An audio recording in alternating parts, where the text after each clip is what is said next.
मैं हूं करण और आप सुन रहे हैं द हॉन्टिंग फियर, वो भी मेरी जुबानी। दोस्तों, मेरी हमेशा से यही कोशिश रही है कि मैं रोज आपके लिए ऐसी कहानियां लेकर आऊं जो सिर्फ सुनी ना जाएं, बल्कि महसूस की जाए। आज की कहानी अहमदाबाद के रहने वाले एक शख्स की है। नाम है अल्पेश। लेकिन आज जो आप सुनने जा रहे हैं वो सिर्फ एक कहानी नहीं, वो एक ऐसा अनुभव है जिसने एक साइंस के विद्यार्थी की सोच, उसका विश्वास और उसकी पूरी जिंदगी बदल कर रख दी। अब कहानी अल्पेश के ही शब्दों में। नमस्कार दोस्तों, मेरा नाम अल्पेश है। मैं अहमदाबाद का रहने वाला हूं। पेशे से मैं एक जूनियर डॉक्टर हूं। मेडिकल साइंस पढ़ी है, इंसानी शरीर के हर अंग की बनावट समझी है, बीमारियों के कारण और इलाज सीखे हैं। भूत प्रेत जैसी चीजों पर मैं कभी विश्वास नहीं करता था। मेरे लिए हर चीज का एक वैज्ञानिक कारण होता था। लेकिन जो मैं आपको बताने जा रहा हूं उसका कोई कारण मुझे आज तक नहीं मिला। यह घटना उस वक्त की है जब मेरी पहली पोस्टिंग अहमदाबाद शहर के बाहरी इलाके में बने एक पुराने सरकारी अस्पताल में हुई थी। अस्पताल शहर से थोड़ा हटकर था। चारों तरफ वीरानी, आधे टूटे पेड़ और शाम ढलते ही वहां ऐसा सन्नाटा छा जाता था जैसे हवा भी वहां आने से डरती हो। पहली नजर में ही वो बिल्डिंग अजीब लगी थी। उसकी दीवारों पर जमी काई, जगह जगह उखड़ा हुआ प्लास्टर और लंबे लंबे अंधेरे कॉरिडोर। ऐसा लगता था जैसे ये इमारत कभी अस्पताल नहीं रही, जैसे यहां पहले कुछ और था, कुछ ऐसा जिसे भुला दिया गया हो। मैंने इस पर ज्यादा ध्यान नहीं दिया। खुद को समझाया, पुरानी बिल्डिंग है इसलिए डरावनी लग रही है। उस दिन जब मैं अपनी गाड़ी से उतरकर मुख्य गेट से अंदर जा रहा था, तभी मेरी मुलाकात वहां के एक वार्ड बॉय से हुई। नाम था जोसेफ। उम्र करीब 50 के आसपास होगी। दुबला पतला शरीर, आंखों के नीचे गहरे काले घेरे और चेहरे पर एक अजीब सी थकी हुई मुस्कान। उसने मुझे ऊपर से नीचे तक देखा, जैसे परख रहा हो। नए डॉक्टर साहब? उसने धीमी आवाज में पूछा। मैंने मुस्कुराते हुए कहा, हाँ, आज ही ज्वाइन कर रहा हूं। वो कुछ सेकंड तक मुझे देखता रहा, फिर बोला, रात की ड्यूटी मिले तो अकेले मत रहा कीजिएगा। मैं हल्का सा हंसा। क्यों, यहां कोई भूत वूत है क्या? मेरे इतना कहते ही उसके चेहरे की मुस्कान गायब हो गई। उसने धीरे से कहा, आप खुद जान जाएंगे डॉक्टर साहब। उसकी आवाज में मजाक नहीं था। मैंने बात को वहीं खत्म कर दिया। सोचा, पुराने स्टाफ को ऐसी अफवाहें फैलाने की आदत होती है। लेकिन उस वक्त मुझे नहीं पता था कि जोसेफ मुझे डराने की कोशिश नहीं कर रहा था, वो मुझे चेतावनी दे रहा था। पहले कुछ दिन सामान्य बीते। मरीज आते, इलाज होता, मैं अपने कमरे में फाइलें देखता। लेकिन अस्पताल का माहौल अजीब था, खासकर रात के समय। रात के करीब 2 बजे के बाद अस्पताल में एक अलग ही खामोशी छा जाती थी। मशीनों की हल्की बीप बीप के अलावा कुछ नहीं। लेकिन कई बार उस सन्नाटे में मुझे लगता था जैसे कोई लंबी सांसें ले रहा हो। मेरे ठीक पीछे एक रात मेरी इमरजेंसी ड्यूटी थी। लगभग 2:30 का समय रहा होगा। मैं अपने केबिन में बैठा एक केस रिपोर्ट लिख रहा था। तभी कॉरिडोर में किसी के भागने की आवाज आई। थप थप थप, जैसे कोई नंगे पांव दौड़ रहा हो। मैंने सोचा शायद कोई मरीज या अटेंडेंट होगा। मैं तुरंत बाहर निकला, लेकिन कॉरिडोर खाली था। लाइटें झपक रही थीं, हवा नहीं थी, फिर भी खिड़की के शीशे हिल रहे थे। तभी मुझे महसूस हुआ कोई मुझे देख रहा है। सीधे सामने कॉरिडोर के आखिरी छोर पर एक परछाई खड़ी थी। लंबे बाल, झुका हुआ सिर और सफेद सा कुछ लहराता हुआ। मैंने आवाज लगाई, कौन है वहां? कोई जवाब नहीं। मैं धीरे धीरे उसकी तरफ बढ़ा। जैसे जैसे मैं पास पहुंचा, वो परछाई और धुंधली होती गई और अचानक गायब। मैंने खुद को समझाया, नींद की कमी है, दिमाग खेल खेल रहा है। लेकिन उसी रात असली डर शुरू हुआ। करीब 3 बजे आईसीयू से कॉल आया कि एक मरीज की हालत बिगड़ रही है। मैं दौड़कर वहां पहुंचा। मरीज की मॉनिटर स्क्रीन पर सीधी लाइन आ चुकी थी। हमने पूरी कोशिश की, लेकिन उसे बचाया नहीं जा सका। जब मैं आईसीयू से बाहर निकल रहा था, तभी मेरे कान के पास किसी ने फुसफुसाया, एक और। मैं झटके से पीछे मुड़ा। वहां कोई नहीं था। मेरी धड़कनें इतनी तेज हो चुकी थीं कि मुझे खुद अपनी नब्ज कानों में सुनाई दे रही थी। तभी आईसीयू के दरवाजे का शीशा अपने आप चटक गया। उस दिन के बाद से हर रात कुछ ना कुछ होने लगा। कभी खाली बेड पर चादर अपने आप से कुट जाती, कभी किसी खाली वार्ड से किसी औरत के रोने की आवाज आती, कभी मेरे केबिन की लाइट अपने आप बंद हो जाती। और सबसे भयानक बात, हर बार जब कोई मरीज मरता, मुझे वही फुसफुसाहट सुनाई देती, एक और। मैंने रिकॉर्ड चेक किए। अजीब बात यह थी कि पिछले कुछ महीनों से उस अस्पताल में मौतों की संख्या असामान्य रूप से ज्यादा थी, खासकर रात 3 बजे के आसपास। मैंने जोसेफ से पूछा। उसका चेहरा पीला पड़ गया। उसने मुझे अस्पताल की पिछली विंग की तरफ इशारा किया। एक बंद पड़ा हुआ हिस्सा, वो जगह पहले मानसिक वार्ड था, उसने कहा। सालों पहले वहां एक औरत को भर्ती किया गया था। कहा जाता है कि वो खुद को डायन बताती थी। जो भी डॉक्टर उसे देखने जाता, कुछ ही दिनों में या तो पागल हो जाता या मर जाता। मैंने कहा, यह सब अंधविश्वास है। जोसेफ ने मेरी आंखों में देखा। आप भी यही सोचते रहिएगा जब तक वो आपको चुन न ले। उस रात मैं साबित करना चाहता था कि यह सब बकवास है। मैं अकेला उस बंद विंग की तरफ चला गया। जैसे ही मैंने जंग लगा दरवाजा खोला, एक सड़ी हुई गंध ने मुझे घेर लिया। अंदर अंधेरा था। दीवारों पर पुराने खरोंच के निशान थे, जैसे किसी ने नाखूनों से पत्थर को कुरेदा हो। तभी मुझे महसूस हुआ कोई मेरे पीछे खड़ा है। धीरे धीरे ठंडी हवा मेरे कानों से गुजरी और एक जानी पहचानी आवाज आई। तुम्हें बहुत भरोसा है ना साइंस पर, डॉक्टर? मैं जम गया। मेरे सामने दीवार पर एक परछाई उभर आई, इस बार साफ। एक औरत, उलझे हुए लंबे बाल, खाली काले गड्ढों जैसी आंखें और होंठों पर फैली एक अस्वाभाविक मुस्कान। उसने अपना सिर टेढ़ा किया और अगले ही पल वो मेरे बिल्कुल सामने थी। उसका चेहरा मेरे चेहरे से कुछ इंच की दूरी पर। उसकी सांसें बर्फ जैसी ठंडी थीं। अब देखो, साइंस तुम्हें कैसे बचाती है। और उसी पल मुझे ऐसा लगा जैसे किसी ने मेरे सीने को जकड़ लिया हो। मेरी सांस रुकने लगी। मैं चिल्लाना चाहता था, पर आवाज नहीं निकल रही थी। अगली सुबह मुझे अस्पताल के उसी बंद विंग में बेहोश पाया गया।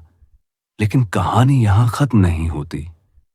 उस दिन के बाद से हर रात ठीक 3 बजे मेरे कान में आज भी वही फुसफुसाहट गूंजती है, एक और सबसे डरावनी बात यह है, अब वो आवाज अस्पताल में नहीं, मेरे अपने घर में सुनाई देती है। मैं एक डॉक्टर हूं, मैंने बहुत सी मौतें देखी हैं, लेकिन जो मेरे साथ हुआ, उसके बाद मैं यकीन से कह सकता हूं, कुछ चीजें ऐसी होती हैं जिनके सामने साइंस भी घुटने टेक देती है। अगर आप ये कहानी रात में सुन रहे हैं, तो अगली बार जब घड़ी में 3 बजे, तो जरा ध्यान से सुनिएगा। कहीं कोई आपके कान के पास आकर फुसफुसाए ना। हालांकि उस वक्त तक मुझे उसका नाम नहीं पता था, लेकिन उसने जो वार्ड बॉय की यूनिफॉर्म पहन रखी थी, उससे साफ था कि वह अस्पताल का ही कर्मचारी है। मैंने दूर से ही आवाज लगाई, अरे भाई साहब, जरा इधर आइए। मेरे इतना कहते ही वह पहले ठिठका, जैसे अचानक किसी ने नींद से जगा दिया हो। उसने गर्दन घुमाकर दाएं बाएं देखा, जैसे पक्का करना चाहता हो कि मैंने उसी को बुलाया है। फिर तेज कदमों से मेरी तरफ आया। उसके जूते की आवाज उस सुनसान कॉरिडोर में कुछ ज्यादा ही गूंज रही थी। मेरे सामने आकर वह बोला, बताइए साहब, क्या बात है। उसकी आवाज सामान्य थी, पर उसकी आंखें नहीं। उनमें एक अजीब सी खालीपन था। मैंने हल्की सख्ती से कहा, मैं कोई भाई साहब नहीं, तुम्हारा सीनियर हूं। आज से मेरी यहां पोस्टिंग है। वो एक पल के लिए चुप रहा, फिर होंठों पर एक पतली सी मुस्कान आई। ऐसी मुस्कान जिसमें अपनापन नहीं, बल्कि जैसे कोई छुपी हुई बात हो। ओह, माफ कीजिए सर, उसने कहा। मुझे आपके आने की खबर नहीं थी, इसलिए पहचान नहीं पाया। उसके बाद वह मुझे अंदर लेकर चला। जैसे ही मैं अस्पताल की बिल्डिंग के भीतर दाखिल हुआ, मेरी चाल अपने आप धीमी हो गई। अंदर का नजारा बाहर से भी ज्यादा अजीब था। पुराने जमाने के भारी लकड़ी के दरवाजे, जिन पर जंग खाए पीतल के हैंडल लगे थे, दीवारों पर फीकी पड़ चुकी पेंटिंग और छत से लटकते लंबे पंखे जो बंद होने के बावजूद धीरे धीरे हिल रहे थे, जबकि वहां हवा बिल्कुल नहीं थी।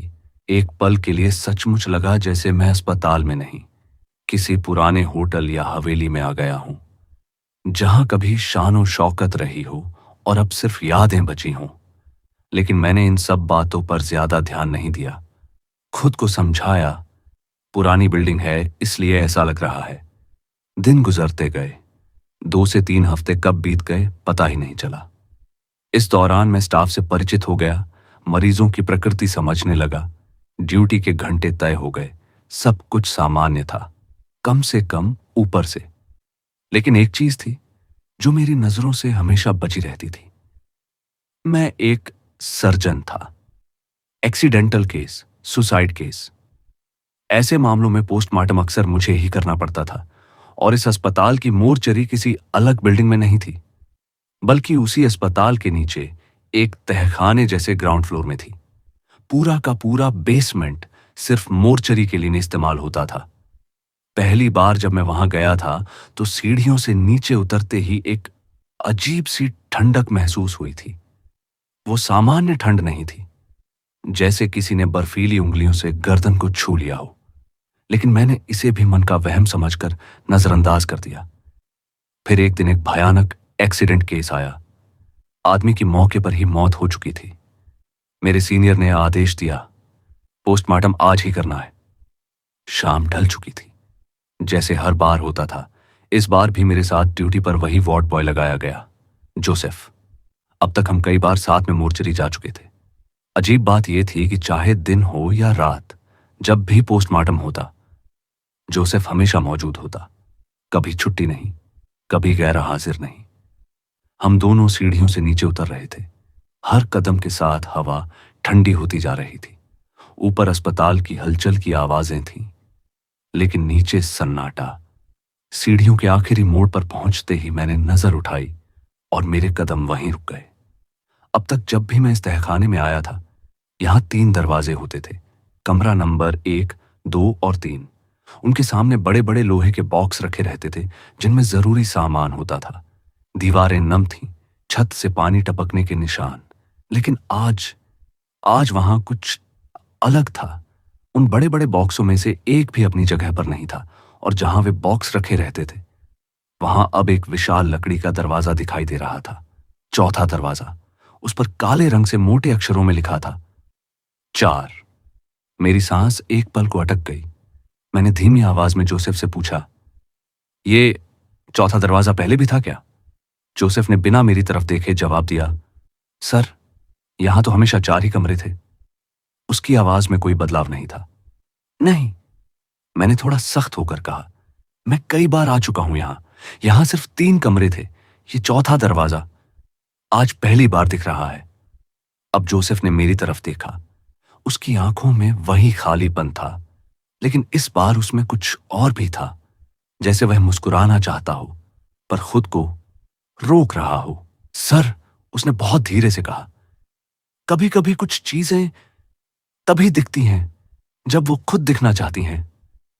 मेरे शरीर में सिहरन दौड़ गई। तहखाने की ट्यूबलाइट अचानक झपकी। 1 सेकंड के लिए अंधेरा छा गया, और उसी 1 सेकंड में मुझे साफ सुनाई दिया, चौथे दरवाजे के पीछे से किसी के नाखूनों की खरोंचने की आवाज। धीरे, खुर खुर, जैसे कोई अंदर से दरवाजे को रगड़ रहा हो। मैं जड़ हो गया। मेरे दिमाग ने तुरंत तर्क दिया, शायद चूहा होगा या लकड़ी से कुट रही होगी। लेकिन मेरा दिल कुछ और कह रहा था। तभी चौथे दरवाजे के नीचे की दरार से ठंडी हवा का झोंका निकला, इतनी ठंडी कि मेरी उंगलियां सुन्न पड़ गईं। और फिर दरवाजे के पीछे से एक बहुत धीमी टूटी हुई आवाज आई, डॉक्टर। मेरे हाथ से फाइल गिर गई। मैंने घबरा कर जोसेफ की तरफ देखा। वो दरवाजे को घूर रहा था और उसके होंठों पर इस बार साफ मुस्कान थी। लगता है सर, उसने फुसफुसाकर कहा, आज आपका पहला असली केस शुरू होने वाला है। यानी उन कमरों को बाकायदा नंबर दिए गए थे। पहला, दूसरा और तीसरा कमरा तो साफ साफ मोर्चरी के तौर पर इस्तेमाल होता था। स्टील की टेबलें, औजार, फ्रीजर यूनिट्स, सब सामान्य। लेकिन चौथा कमरा, उसे मैंने उस दिन पहली बार देखा था, और जैसे ही मेरी नजर उसके दरवाजे पर पड़ी, मेरे सीने के भीतर कुछ हल्का सा धंस गया। वह दरवाजा बाकी तीनों की तरह साधारण तरीके से बंद नहीं था। उस पर एक बड़ा, भारी, काला ताला लटका हुआ था। पर सिर्फ ताला ही नहीं, बाहर की तरफ मोटी लोहे की जंजीरें लपेटी गई थीं। इतनी कस कर कि लकड़ी का पल्ला भीतर की तरफ दबा हुआ दिख रहा था। ऊपर से दो मोटी लकड़ियां आड़ी रखकर कीलों से ठोक दी गई थीं, जैसे किसी ने पूरी ताकत से उसे सील कर दिया हो। वो दृश्य किसी बंद कमरे का नहीं, किसी कैद खाने का लग रहा था। ऐसा लग रहा था जैसे उस कमरे के अंदर कुछ है और उसे हर हाल में बाहर आने से रोकना जरूरी है। मैं सीढ़ियों से उतरते हुए इन्हीं सब बातों को देख रहा था कि अचानक ऊपर लगी ट्यूबलाइटें तेजी से झपझपाने लगी। टिक टिक, छप छप। एक पल को पूरा तहखाना अंधेरे और रोशनी के बीच फंस गया। मेरी हथेलियां पसीज गईं। जिंदगी में पहली बार उस जगह पर मुझे साफ साफ घबराहट महसूस हुई। दिल की धड़कन थोड़ी तेज हो गई, लेकिन तभी पीछे से जोसेफ की आवाज आई। क्या हुआ सर? उसकी आवाज बिल्कुल सामान्य थी, जैसे कुछ हुआ ही ना हो। मैंने खुद को संभालते हुए कहा, नहीं, कुछ नहीं। हम दोनों 3 नंबर वाले कमरे में घुस गए। पोस्टमार्टम शुरू हुआ। स्टील की टेबल पर लाश पड़ी थी। औजारों की हल्की खनक, दस्तानों की चरमराहट, सब कुछ रोज जैसा। लेकिन उस दिन कुछ भी रोज जैसा नहीं था। 3 नंबर वाले कमरे की जो दीवार थी, वही दीवार 4 नंबर वाले कमरे से लगी हुई थी। और जैसे ही मैंने काम शुरू किया, मुझे लगा उस दीवार की दूसरी तरफ से कोई हरकत हो रही है। पहले हल्की सी सरसराहट, फिर खर खर झर, जैसे किसी के नाखून पत्थर या प्लास्टर को कुरेद रहे हों। मैं ठिठक गया। मैंने काम रोककर ध्यान से सुना। हाँ, आवाज साफ थी, और सिर्फ खरोंचने की आवाज ही नहीं, उसके साथ एक धीमी टूटी हुई कराह भी थी। ऐसी कराह जो इंसान की लगती हो, पर पूरी तरह इंसानी ना हो। मेरे गले में सूखापन उतर आया। फोकस अल्पेश, मैंने खुद से कहा। पुरानी दीवार है, चूहे होंगे, पाइपलाइन होगी। मैंने फिर से काम शुरू किया, लेकिन हर कुछ सेकंड में वही आवाज ना, खर्र झर्र, और उस कराह में जैसे कोई शब्द छिपा हो। एक पल को तो मुझे भ्रम हुआ कि जैसे कोई दीवार के उस पार से धीमे धीमे सांस ले रहा है और हर सांस के साथ नाखून रगड़ रहा है। मैंने एक नजर जोसेफ पर डाली। वो बिना कुछ कहे अपना काम कर रहा था, लेकिन अजीब बात यह थी, उसकी गर्दन हल्की सी उस दीवार की तरफ झुकी हुई थी, जैसे वो भी सुन रहा हो। और उसके होंठों पर एक बहुत हल्की, मुश्किल से दिखने वाली मुस्कान थी। पोस्टमार्टम खत्म हुआ। मैंने दस्ताने उतारे, हाथ धोए, लेकिन मन में जो बेचैनी थी वो नहीं धुली। हम सीढ़ियों की तरफ बढ़े। सीढ़ियां चढ़ते समय मैंने खुद को रोक नहीं पाया। मैंने जोसेफ से पूछा, जोसेफ, एक बात समझ में नहीं आ रही। बाकी दिनों तो 4 नंबर वाले कमरे के सामने बड़े बड़े बॉक्स रखे रहते थे, आज वो सब गायब क्यों है? वो चुपचाप सीढ़ियां चढ़ता रहा। मैंने फिर कहा, और उस कमरे का दरवाजा इतना जंजीरों से क्यों बांधा गया है? ऊपर से लकड़ियां तक ठोकी हुई हैं। ऐसा क्या है अंदर कि कोई गलती से भी उसे खोल ना पाए? अब वो रुक गया। धीरे धीरे उसने गर्दन घुमाई और मेरी तरफ देखा। उसकी आंखें इस बार खाली नहीं थीं। उनमें एक अजीब सी चमक थी। वो 2 सीढ़ियां नीचे उतर आया ताकि हम आमने सामने खड़े हों। फिर बहुत धीमी आवाज में बोला, सर, कुछ दरवाजे बंद इसलिए नहीं किए जाते कि कोई बाहर से अंदर ना जाए। उसने 1 सेकंड का विराम लिया। उन्हें इसलिए बंद किया जाता है ताकि अंदर वाली चीज बाहर ना आ सके। मेरे रोंगटे खड़े हो गए। मैंने हंसने की कोशिश की। मतलब, अंदर क्या है? जोसेफ ने सीधा जवाब नहीं दिया। उसने बस इतना कहा, आप डॉक्टर हैं सर, आपको तो सच जानने की आदत है ना? इतना कहकर वो ऊपर की तरफ बढ़ गया। मैं कुछ सेकंड वहीं खड़ा रहा, और तभी नीचे तहखाने की दिशा से एक जोर की थक थक की आवाज गूंजी, जैसे किसी ने अंदर से दरवाजे पर मुक्का मारा हो। 1 बार, फिर 2 बार, और फिर पूरे सन्नाटे में एक धीमी टूटी हुई हंसी सुनाई दी, जो ऊपर सीढ़ियों तक मेरे पीछे पीछे चली आई। अब मेरे मुंह से इतना सुनते ही जोसेफ का चेहरा अचानक बदल गया। अभी तक जो आदमी सामान्य दिख रहा था, वही एक पल में हड़बड़ा गया। उसकी आंखें फैल गईं, होंठ सूखने लगे। वो धीमी लेकिन कांपती आवाज में बोला, सर, आप इन सब चीजों के बारे में बात मत कीजिए। यहां तो बिल्कुल भी नहीं। अभी अभी ऊपर चलिए। इतना कहकर वह बिना मेरी तरफ देखे तेजी से सीढ़ियां चढ़ने लगा। उसका इस तरह घबरा जाना मुझे अजीब लगा। मैंने सोचा, ठीक है, ऊपर जाकर आराम से पूछूंगा। मैं भी उसके पीछे पीछे सीढ़ियां चढ़ने लगा। लेकिन तभी एक पल के लिए मुझे साफ महसूस हुआ कि सीढ़ियों के ठीक सामने जो 4 नंबर वाला कमरा था, उसके दरवाजे को अंदर से किसी ने जोर से पकड़ा और पूरी ताकत से खटखटाया। धड़ाम, जैसे किसी ने बंद मुट्ठियों से दरवाजे पर वार किया हो। मेरे कदम रुक गए। मैंने झटके से पीछे मुड़कर देखा। 4 नंबर वाले दरवाजे के ऊपरी हिस्से में थोड़ा सा कांच चढ़ा हुआ था, धुंधला, पुराना, धूल से भरा। उसी कांच के भीतर से अचानक एक अजीब सी रोशनी झपझपाने लगी। नीली, फिर पीली, फिर कुछ सेकंड के लिए लाल, जैसे कमरे के अंदर कोई खराब बल्ब टिमटिमा रहा हो। पहले तो मैंने खुद को समझाया, पुराना वायरिंग होगा, शॉर्ट सर्किट। लेकिन उसी पल उस कांच के पीछे मुझे एक परछाई सी हिलती दिखी, बहुत क्षण भर के लिए, जैसे कोई दरवाजे के बिल्कुल पास खड़ा हो और कांच से झांक रहा हो। मेरी सांस अटक गई। मैं और ध्यान से देखने ही वाला था कि अचानक पीछे से कदमों की तेज आवाज आई। जोसेफ वापस नीचे उतर आया था। इस बार उसने कुछ नहीं कहा, सीधे मेरे पास आया और मेरा हाथ कसकर पकड़ लिया। उसकी पकड़ असामान्य रूप से ठंडी थी और मजबूत भी। वो लगभग मुझे खींचता हुआ ऊपर की तरफ ले जाने लगा। मैं स्तब्ध रह गया। सीनियर होने के बावजूद उसका इस तरह व्यवहार करना मुझे बेहद बुरा लगा।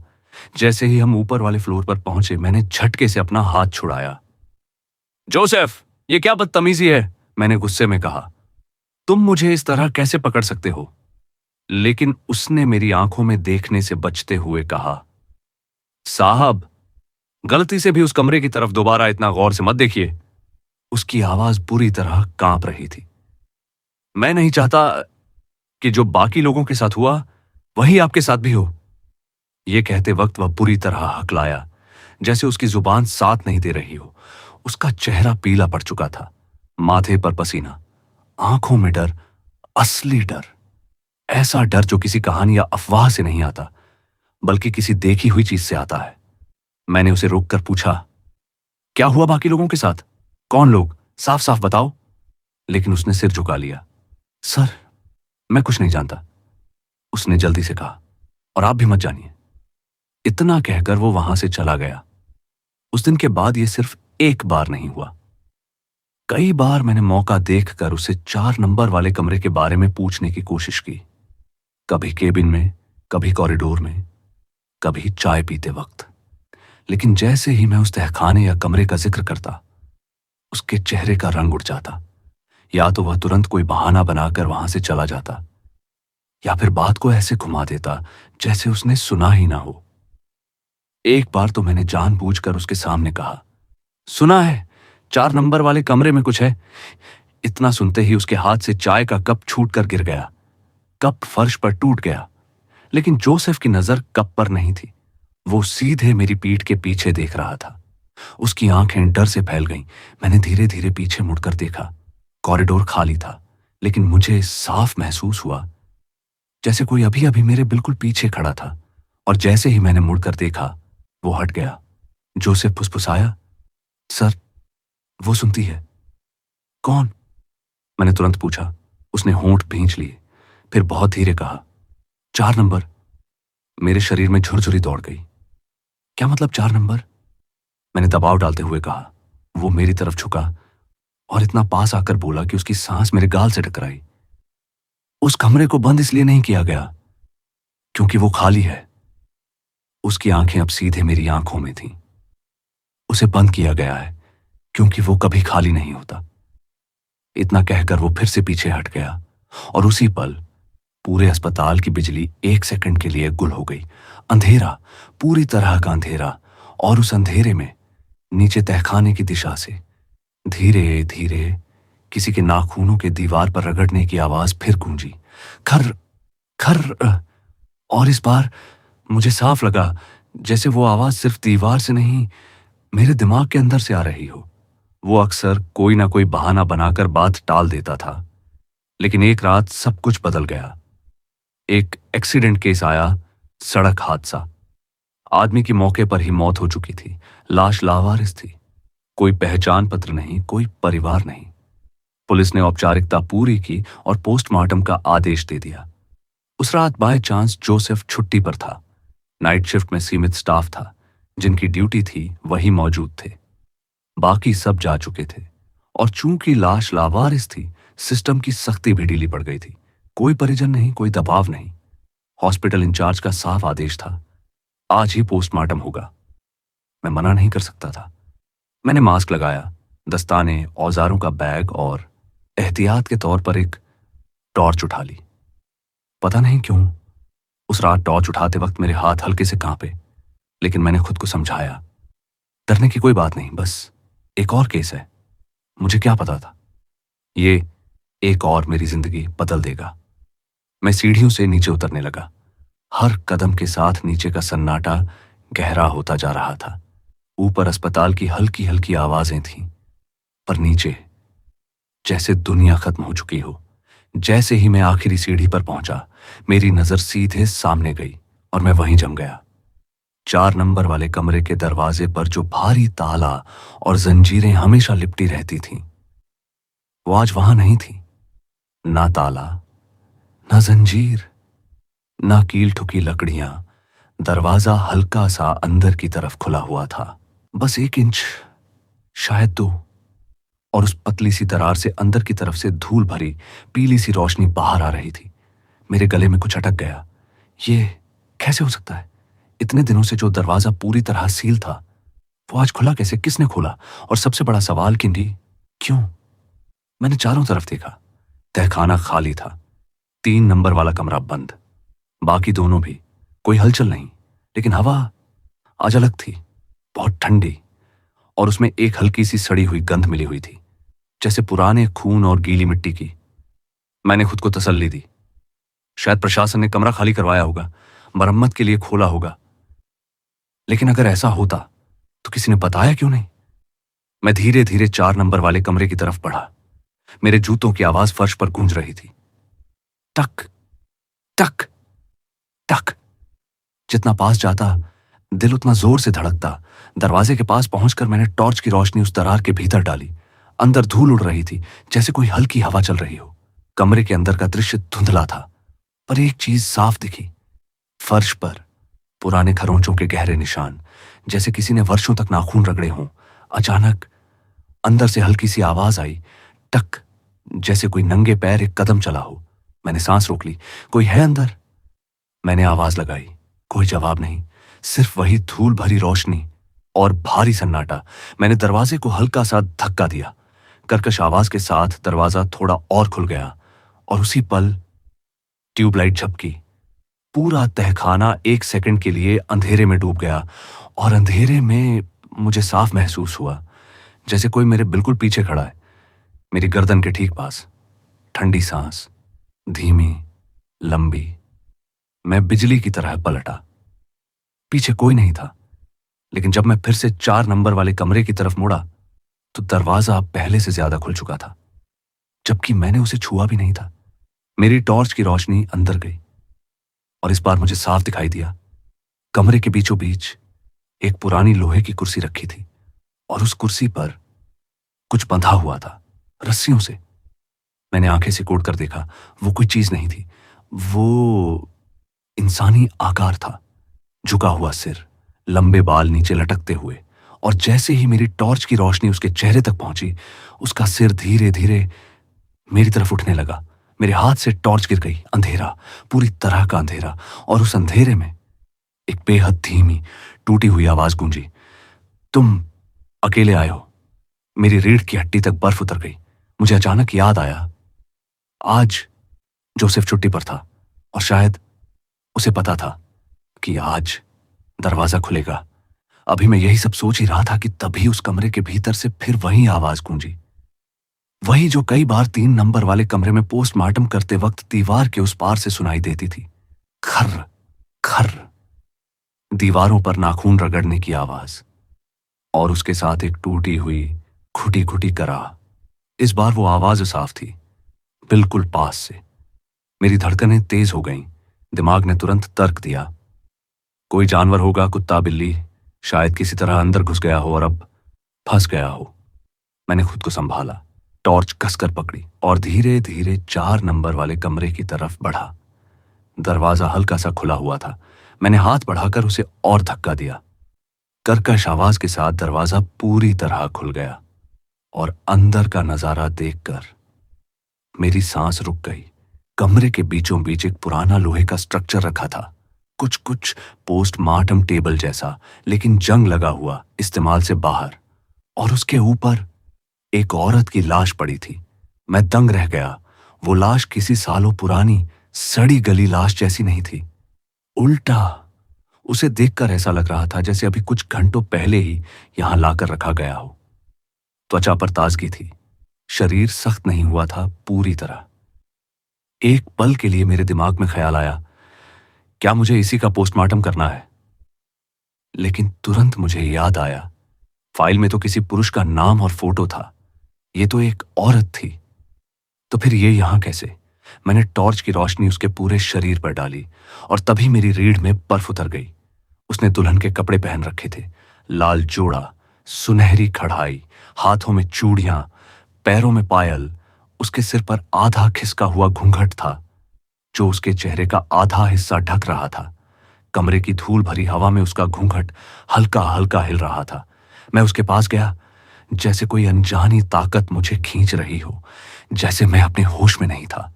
उसका चेहरा देखते ही मैं समझ गया, मौत दम घुटने से हुई थी। उसके होंठ पूरी तरह खुले हुए थे, जीभ हल्की सी बाहर निकली हुई, आंखें ऊपर की तरफ छड़ी हुई। ऐसा लग रहा था जैसे मरने के बाद किसी ने उसकी आंखें बंद करने की कोशिश की हो, लेकिन वे पूरी तरह बंद नहीं हुई, आधी खुली। और उन आधी खुली आंखों में एक जमी हुई दहशत थी, जैसे मरते वक्त उसने कुछ ऐसा देखा हो जो इंसान नहीं देख सकता। मैं कुछ पल के लिए सब भूल गया। जोसेफ की चेतावनी, कमरे का अचानक खुल जाना, तहखाने की अजीब आवाजें, सब कुछ। मैं बस उस लाश को घूर रहा था और तभी मुझे एहसास हुआ, कमरे में सन्नाटा नहीं था। बहुत हल्की, बहुत धीमी सांस लेने की आवाज आ रही थी। पहले मैंने सोचा शायद मेरी अपनी सांस होगी। मैंने सांस रोक ली। आवाज फिर भी जारी रही, धीमी, लंबी, जैसे कोई मेरे अलावा भी कमरे में मौजूद हो। मैंने टॉर्च की रोशनी चारों तरफ घुमाई। कमरा खाली था, सिर्फ वो स्ट्रक्चर और वो दुल्हन बनी लाश। मैंने हिम्मत करके उसके चेहरे के और करीब झुककर देखा। उसकी पलकों के किनारे धूल जमी थी और तभी उसकी एक पलक हल्की सी कांपी। मैं जम गया। नहीं, ये भ्रम है, मैंने खुद से कहा। लाशें नहीं हिलती। मैं डॉक्टर हूं। मैंने फिर गौर से देखा। उसकी आंख अब भी आधी खुली थी, कोई हरकत नहीं। मैंने राहत की सांस ली, लेकिन जैसे ही मैं सीधा खड़ा होने लगा, उसके होंठों से बहुत हल्की सी हवा निकली, जैसे किसी ने अंदर से धीरे से फूंक मारी हो। और उसी पल उसकी गर्दन एक झटके से मेरी तरफ मुड़ी। कड़क, हड्डियों के खींचने की साफ आवाज आई। उसकी आधी खुली आंखें अब सीधे मेरी आंखों में थीं। उन आंखों में पुतलियां नहीं थीं, सिर्फ सफेदी। और उसके होंठ जो अभी तक खुले थे, धीरे धीरे मुस्कुराने लगे, एक अस्वाभाविक चौड़ी मुस्कान। मेरे हाथ से टॉर्च छूट गई। कमरा आधे अंधेरे में डूब गया और उसी अंधेरे में उस दुल्हन के गले से एक टूटी हुई आवाज निकली, तुम आखिर आ ही गए। जैसे ही मैं उस लाश के और करीब बढ़ा, अचानक पीछे से धड़ाम की भयानक आवाज आई। 4 नंबर वाले कमरे का दरवाजा पूरी ताकत से बंद हो चुका था। आवाज इतनी तेज थी कि पूरा कमरा कांप उठा। मेरी छाती के भीतर दिल जैसे उछलकर गले में आ गया। मैं घबराकर तुरंत पीछे मुड़ा और उसी पल मुझे लगा, जिस क्षण मैंने पलटकर देखा, उसी क्षण उस दुल्हन बनी लाश की आंखें पूरी तरह खुली थीं। सिर्फ एक पल के लिए, सफेद, बिना पुतलियों की, सीधी मेरी तरफ। लेकिन जब मैंने दोबारा ध्यान से देखा, उसकी आंखें वैसी ही आधी खुली, जमी हुई हालत में थीं। मैं कुछ सेकंड तक वहीं खड़ा रह गया। दिमाग और आंखों के बीच जैसे लड़ाई चल रही थी। तुमने देखा है? नहीं, वो भ्रम था। लेकिन जो बात मुझे सबसे ज्यादा विचलित कर रही थी वो ये थी, दरवाजा बंद कैसे हुआ? ना हवा, ना खिड़की, ना कोई दूसरी एंट्री।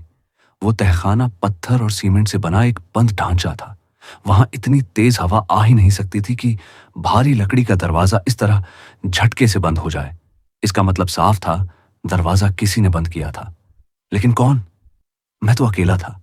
कम से कम मुझे ऐसा ही लग रहा था।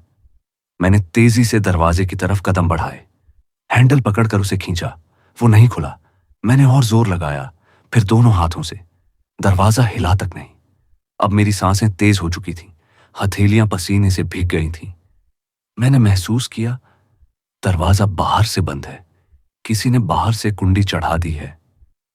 एक पल को दिमाग ने फिर तर्क दिया, शायद कोई स्टाफ मजाक कर रहा है, शायद कोई मेरे पीछे पीछे आया हो। ये सोचते ही गुस्सा डर पर भारी पड़ गया। मैंने दरवाजे पर जोर जोर से मुक्के मारने शुरू कर दिए। धड़ धड़ धड़। कौन है बाहर? ये मजाक बंद करो, मैं चिल्लाया। अभी दरवाजा खोलो, वरना पहचान गया तो नौकरी चली जाएगी तुम्हारी। मेरी आवाज तहखाने की दीवारों से टकरा कर लौट आई, लेकिन बाहर से कोई जवाब नहीं आया। ना कदमों की आहट, ना फुसफुसाहट, ना कोई हंसी, सिर्फ सन्नाटा। और उसी सन्नाटे में पीछे से बहुत हल्की सी आवाज आई, कपड़े के घिसटने की। मैं धीरे धीरे पलटा। वो दुल्हन वाली लाश अब वैसी नहीं थी जैसी कुछ सेकंड पहले थी। उसका सिर पहले से थोड़ा और मेरी तरफ झुका हुआ था। मैंने खुद से कहा, तुम घबरा रहे हो, इसलिए भ्रम हो रहा है।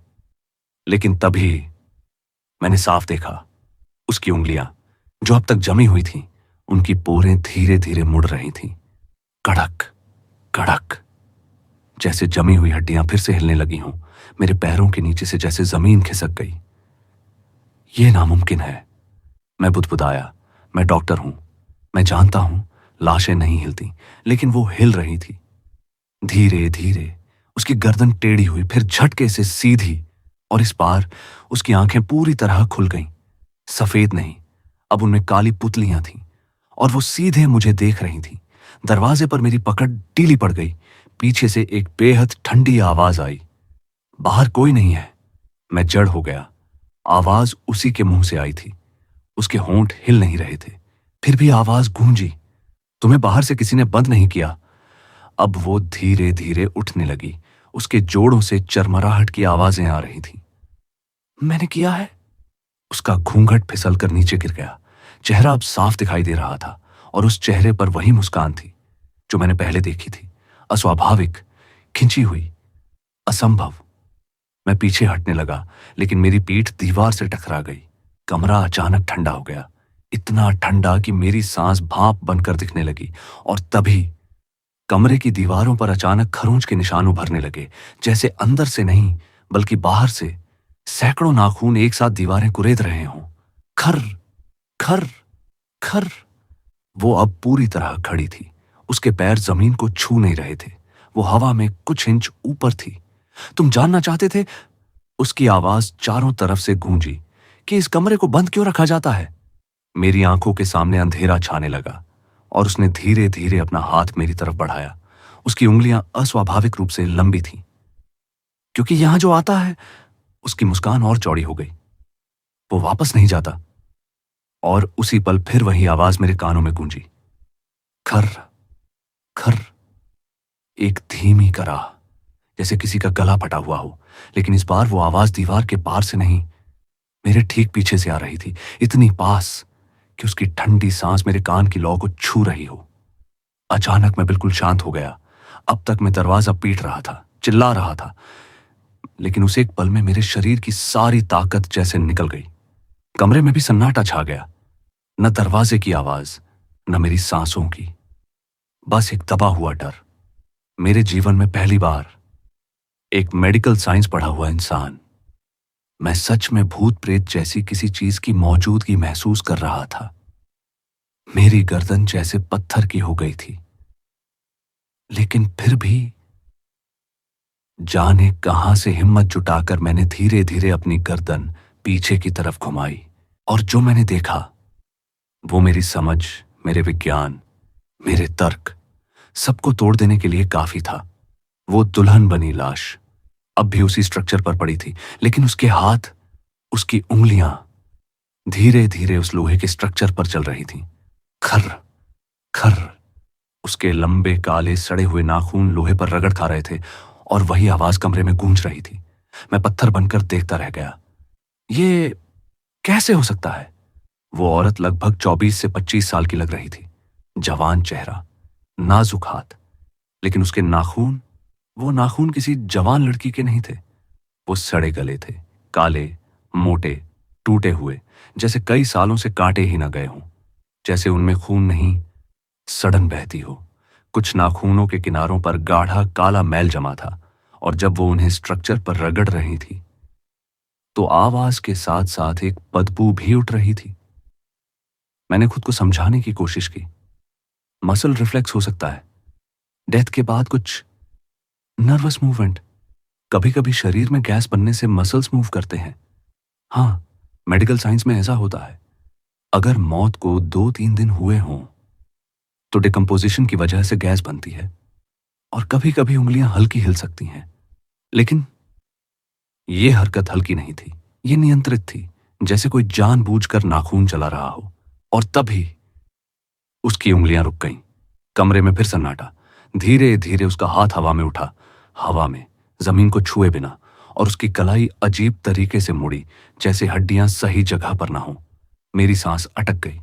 अब साफ था, या तो वो जिंदा थी या फिर कुछ और जिंदा था उसके अंदर। मैंने हिम्मत करके एक कदम आगे बढ़ाया। अगर अगर ये जिंदा है तो मुझे चेक करना चाहिए, मेरे दिमाग ने कहा, लेकिन दिल चीख रहा था, भागो। तभी उसकी उंगलियां एक झटके से मेरी दिशा में मुड़ी और उसकी गर्दन धीरे धीरे, कड़क कड़क आवाज के साथ पूरी 90 डिग्री घूम गई। उसकी आंखें अब पूरी तरह खुल चुकी थीं। इस बार उनमें काली पुतलियां नहीं थीं, सिर्फ गहरा अंधेरा, जैसे 2 गड्ढे जिनका कोई अंत नहीं। और उसके होंठ धीरे धीरे खुलने लगे, लेकिन इस बार उसकी जीभ बाहर नहीं निकली, बल्कि उसके मुंह के अंदर, अंधेरे में, मुझे कुछ हिलता हुआ दिखाई दिया, जैसे उसकी सांस के साथ कोई दूसरी चीज भी अंदर बाहर हो रही हो। फिर उसकी आवाज आई, लेकिन इस बार आवाज उसके मुंह से नहीं, सीधे मेरे दिमाग के अंदर गूंजी। साइंस। उसके होंठ हल्के से हिले। तुम्हें लगता है तुम सब समझते हो। मेरे पैरों की ताकत जवाब देने लगी। मैं पीछे हटना चाहता था, लेकिन मैं हिल नहीं पा रहा था। उसका दूसरा हाथ भी अब हिलने लगा था। दोनों हाथ धीरे धीरे हवा में उठ रहे थे। उसकी चूड़ियां अपने आप खनक रही थीं, लेकिन कमरे में हवा नहीं थी। मौत, उसकी आवाज फुसफुसाई, सिर्फ शरीर की होती है। अब वो पूरी तरह बैठ चुकी थी। उसके पैर अभी भी स्ट्रक्चर पर थे, लेकिन उसका धड़ सीधा था और उसकी मुस्कान अब इंसानी नहीं रही थी। मैंने पहली बार महसूस किया, शायद वो औरत सच में मर चुकी थी, लेकिन उसके अंदर जो था वो अभी जिंदा था, और वो अब मेरे बहुत करीब आ चुका था। अब मेरे लिए वहां एक पल भी खड़ा रहना नामुमकिन हो गया था। मेरी सांसें तेज हो चुकी थी। दिल इतनी जोर से धड़क रहा था कि ऐसा लग रहा था जैसे सीने को फाड़कर बाहर निकल आएगा। गर्दन के पीछे जलन बढ़ती जा रही थी। उंगलियां खून से भीग चुकी थीं। मैंने हिम्मत करके दोबारा दरवाजे की तरफ भागने की कोशिश की, लेकिन जैसे ही एक कदम आगे बढ़ाया, मेरी नजर फिर उस स्ट्रक्चर की तरफ चली गई। वो सड़ी गली लाश अब बिल्कुल स्थिर पड़ी थी, जैसे कुछ हुआ ही ना हो, लेकिन उसके होंठों के कोने पर हल्की सी मुस्कान जमी हुई थी। मैंने अपने आप से कहा, नहीं, ये शौक है, हेलुसिनेशन है, डर की वजह से दिमाग खेल खेल रहा है। मैं मेडिकल स्टूडेंट था, मुझे पता था, तीव्र डर प्लस ऑक्सीजन की कमी प्लस बंद कमरा प्लस मानसिक तनाव बराबर विजुअल और ऑडिटरी हेलुसिनेशन। लेकिन मेरी गर्दन पर जो असली घाव था वो किसी हेलुसिनेशन से नहीं बना था। खून सच था, दर्द सच था, और वो बदबू, वो इतनी तेज थी कि उल्टी होने लगी। मैंने आखिरी बार पूरी ताकत लगाकर दरवाजे को लात मारी। धड़ाम! इस बार दरवाजा अचानक खुल गया। मैं लड़खड़ाता हुआ बाहर गिर पड़ा। कॉरिडोर में तेज रोशनी थी, ऊपर ट्यूबलाइट चल रही थी। बाहर नाइट ड्यूटी वाला वार्ड बॉय खड़ा था, घबराया हुआ। सर, आप ठीक हैं? आप अंदर से चिल्ला क्यों रहे थे? मैंने हांफते हुए पीछे मुड़कर देखा। 4 नंबर का वही मोर्चरी रूम, दरवाजा खुला था, अंदर लाइट चल रही थी, लेकिन अंदर जो स्ट्रक्चर था वो खाली था। मैं कुछ सेकंड तक समझ ही नहीं पाया। वो औरत, मैंने हकलाते हुए कहा। वार्ड बॉय ने अजीब नजर से मुझे देखा। सर, 4 नंबर रूम तो खाली है, आज उसमें कोई बॉडी आई ही नहीं। मेरे पैरों तले जमीन खिसक गई। क्या? जी सर, आज सिर्फ 2 बॉडी आई थी, एक रूम नंबर 2 में, एक रूम नंबर 3 में। मेरी सांस रुक गई। मैंने तुरंत अपनी गर्दन छुई। खून अभी भी था, लेकिन जब वार्ड बॉय ने टॉर्च से देखा, वहां सिर्फ 4 पतली खरोंचें थीं, गहरी नहीं, जैसे किसी नाखून ने हल्के से छुआ हो। लेकिन इतना खून। मैंने नीचे अपने हाथों की तरफ देखा। खून गायब था, मेरी उंगलियां साफ थीं। अब मेरे दिमाग में सिर्फ एक सवाल गूंज रहा था, अगर वो सब भ्रम था तो गर्दन पर खरोंचें कैसे आईं? और अगर वो भ्रम नहीं था तो 4 नंबर के कमरे में लाश गई कहां? उस रात के बाद से मैंने पोस्टमार्टम रूम में कभी अकेले काम नहीं किया। और सबसे अजीब बात, 2 दिन बाद जब एक नई बॉडी आई, एक 25 साल की लड़की, रोड एक्सीडेंट केस, जब हमने उसके हाथ देखे, उसके नाखून अजीब तरीके से सड़े हुए थे और उसके दाहिने हाथ के नाखूनों में जमा हुआ था सूखा हुआ खून, और वो ब्लड ग्रुप मेरा था। उस दिन मुझे समझ आ गया, कुछ चीजें साइंस से समझी जा सकती हैं, लेकिन कुछ चीजें सिर्फ अनुभव की जाती है, और जो अनुभव करता है वो कभी पहले जैसा नहीं रहता। दरवाजा धड़ाम से बंद हुआ, और उस आवाज की गूंज अभी खत्म भी नहीं हुई थी कि मुझे घसीटते हुए सीधा उसी स्ट्रक्चर के पास लाकर पटक दिया गया। मेरी पीठ फर्श से टकराई, सांस जैसे सीने में अटक गई। सिर पहले से ही चकरा रहा था, ऊपर से यह झटका। कुछ सेकंड के लिए मुझे कुछ दिखाई ही नहीं दिया। कमरे में फिर वही बदबू भर गई थी, इस बार पहले से भी ज्यादा सड़ी हुई। और फिर खर खर, वही नाखूनों की आवाज। मैंने हिम्मत करके बाईं तरफ देखा। वो सड़ी हुई लाश अब स्ट्रक्चर पर नहीं थी, वो खड़ी थी मेरे ठीक सामने। उसका शरीर अजीब तरीके से टेढ़ा था, जैसे हड्डियां अपनी जगह पर ना हो। गर्दन एक तरफ झुकी हुई, बाल चेहरे पर लटक रहे थे, लेकिन उन बालों के पीछे से उसकी सफेद आंखें मुझे घूर रही थीं। मेरे पैर को जिसने पकड़ा था वो उसका हाथ था, लेकिन वो हाथ अब सामान्य नहीं था। उंगलियां लंबी, असामान्य रूप से लंबी, नाखून और भी काले, जैसे अभी अभी किसी ताजे घाव से निकाले गए हों। वो धीरे धीरे मेरी तरफ झुकी। उसके मुंह से वही कराहती आवाज निकल रही थी, लेकिन इस बार उसके होंठ नहीं हिल रहे थे। आवाज उसके सीने के अंदर से आ रही थी, जैसे उसके भीतर कोई और हो। मैंने रेंगते हुए पीछे हटने की कोशिश की, लेकिन मेरी पीठ दीवार से टकरा गई। अब मेरे और उसके बीच सिर्फ कुछ कदम का फासला था। तभी अचानक कमरे की ट्यूबलाइट झपकने लगी। 1 सेकंड रोशनी, 1 सेकंड अंधेरा, और हर बार अंधेरा होते ही वो मेरे और करीब आ जाती। रोशनी, वो 3 कदम दूर, अंधेरा 2 कदम दूर, रोशनी 1 कदम दूर। अब मैं उसकी सड़ी हुई त्वचा साफ देख पा रहा था, गालों पर मांस पिघला हुआ, होंठों के किनारे फटे हुए, दांत काले। और तभी उसने अपना सिर मेरे बहुत करीब लाकर फुसफुसाया, तुमने मुझे खोला था। मेरे दिमाग में बिजली सी कौंधी। आज शाम जब मैं नीचे आया था, 4 नंबर रूम का टैग उल्टा लटका हुआ था। मैंने ही उसे सीधा किया था और अंदर जाकर चेक भी किया था। क्या क्या वो कमरा पहले से सील था? तभी उसके हाथ ने फिर मेरी गर्दन को पकड़ा। इस बार पकड़ ठंडी नहीं थी, गर्म थी, जैसे उसके अंदर खून दौड़ रहा हो। उसकी उंगलियां मेरी खरोंच वाली जगह पर फिर धंसने लगी। मैंने पूरी ताकत से उसके हाथ को हटाने की कोशिश की, और उसी संघर्ष में मेरा हाथ पास पड़ी स्टील की ट्रे से टकराया। ट्रे गिरते ही तेज आवाज हुई, और उसी पल दरवाजे के बाहर से किसी के दौड़ने की आवाज आई। कौन है अंदर? दरवाजा खोलो। वो आवाज इंसानी थी, जिंदा। वो चीज एक पल के लिए ठिठकी, उसकी पकड़ ढीली हुई। मैंने पूरी ताकत से उसे धक्का दिया, और जैसे ही दरवाजे पर बाहर से जोर पड़ा, धड़ाम, दरवाजा खुल गया।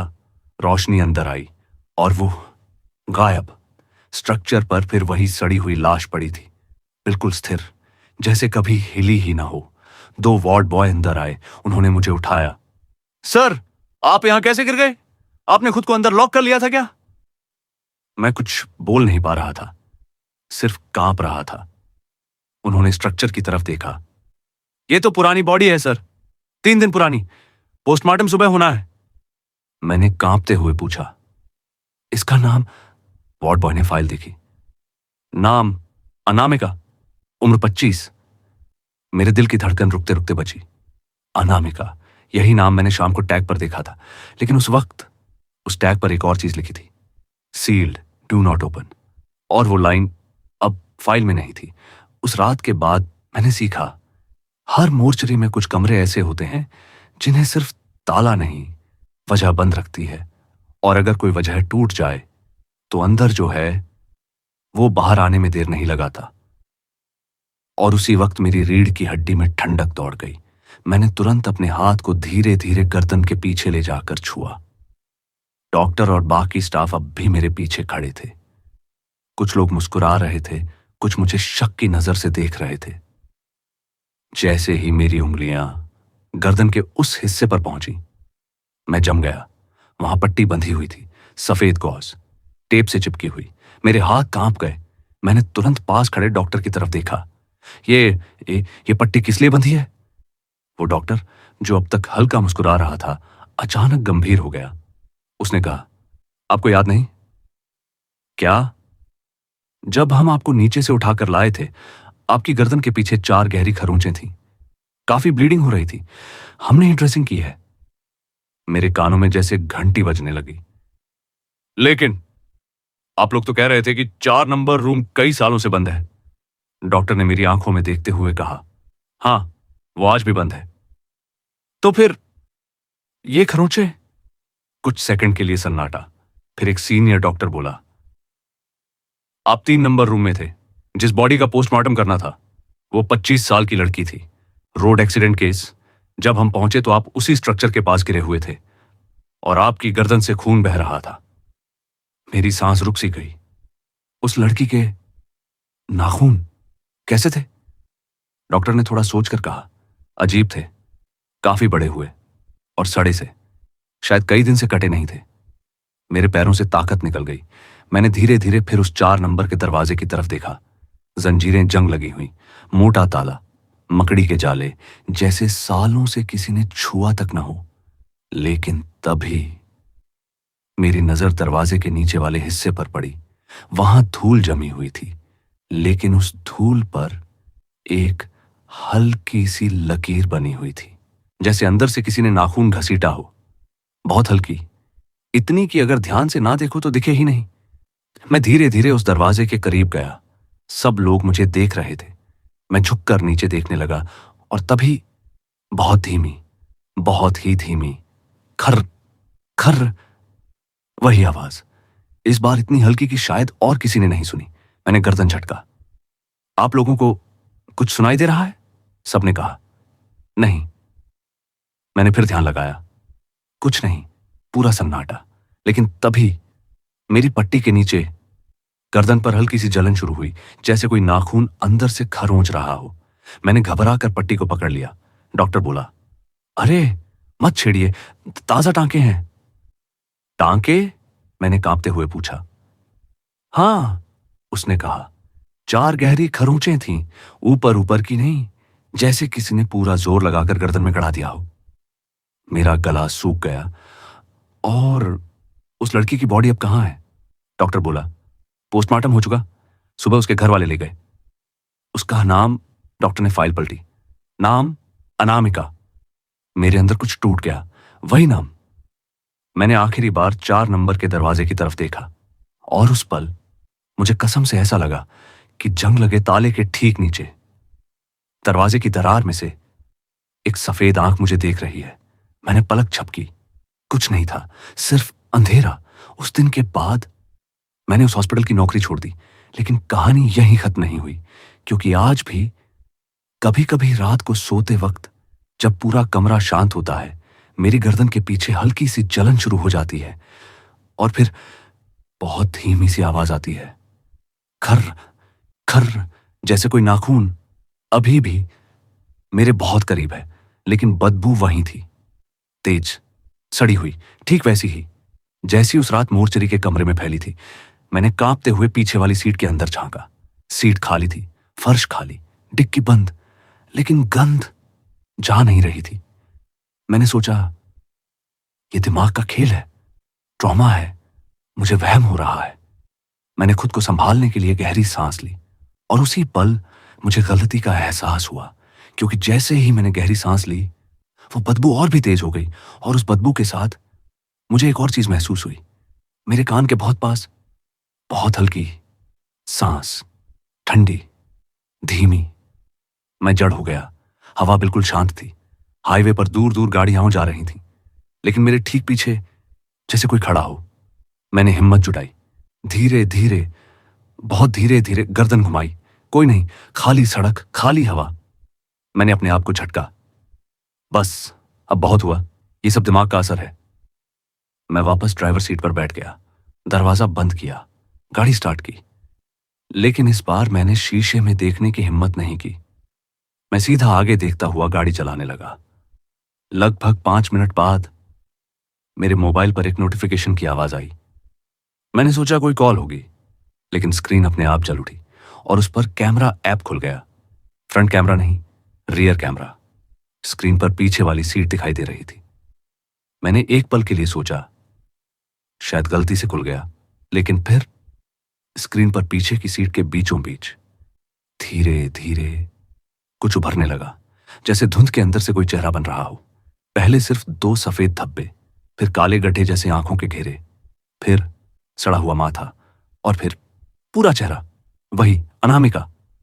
इस बार उसके होंठ हिल रहे थे, लेकिन आवाज स्पीकर से नहीं, सीधे मेरे दिमाग में आ रही थी। तुम मुझे छोड़कर क्यों जा रहे हो? मेरे हाथ स्टीयरिंग पर जमे रह गए। मैंने चीखने की कोशिश की, आवाज नहीं निकली।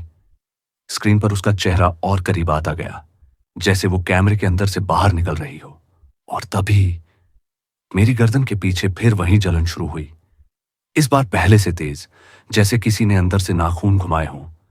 मैंने अचानक ब्रेक मारा, गाड़ी सड़क किनारे रुक गई, मोबाइल नीचे गिर गया। मैंने हिम्मत करके उसे उठाया। स्क्रीन बंद थी, सब सामान्य। मैंने पीछे मुड़कर देखा, सीट खाली, कोई नहीं। लेकिन तभी मेरी नजर सीट के बीचों बीच पड़ी। वहां चमड़े की सीट पर 4 गहरी खरोंचें थीं, बिल्कुल ताजा, ऐसी जैसे किसी ने अभी अभी नुकीले नाखूनों से रगड़ा हो। और उन खरोंचों के किनारे हल्का सा गीला लाल निशान। मैंने कांपते हुए हाथ लगाया, उंगलियों पर खून, ताजा। मैं अब समझ चुका था, वो मोर्चरी में नहीं छूटी थी, वो मेरे साथ आ चुकी थी। और शायद वो मुझे छोड़ने वाली नहीं थी, क्योंकि जैसे ही मैं फिर से गाड़ी स्टार्ट करने लगा, पीछे वाली सीट से बहुत धीरे, बहुत पास से एक आवाज आई, खर्र खर्र। और इस बार वो आवाज बाहर से नहीं, मेरे बिल्कुल पीछे से आई थी। लेकिन मैं जानबूझकर क्वार्टर में नहीं रहता था, क्योंकि हॉस्पिटल के ठीक पीछे बने उन क्वार्टरों के बारे में पहले भी अजीब बातें सुन रखी थीं। इसलिए शहर के थोड़ा बाहर एक छोटा सा किराए का मकान ले लिया था, ताकि ड्यूटी खत्म होते ही मैं उस माहौल से दूर जा सकूं। लेकिन उस रात दूर आकर भी मैं दूर नहीं आ पाया। नहाते वक्त भी मुझे बार बार ऐसा लग रहा था जैसे बाथरूम के बाहर कोई धीमे धीमे चल रहा हो। पानी की धार गिर रही थी, लेकिन उसके बीच बीच में जैसे कोई और आवाज मिल जाती, खर्र।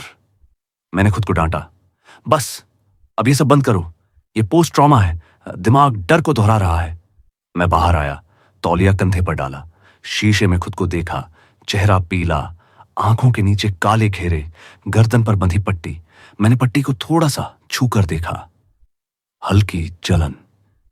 लेकिन इस बार कुछ और भी था, जैसे पट्टी के नीचे हल्की सी हरकत हो रही हो। मैंने तुरंत हाथ पीछे खींच लिया।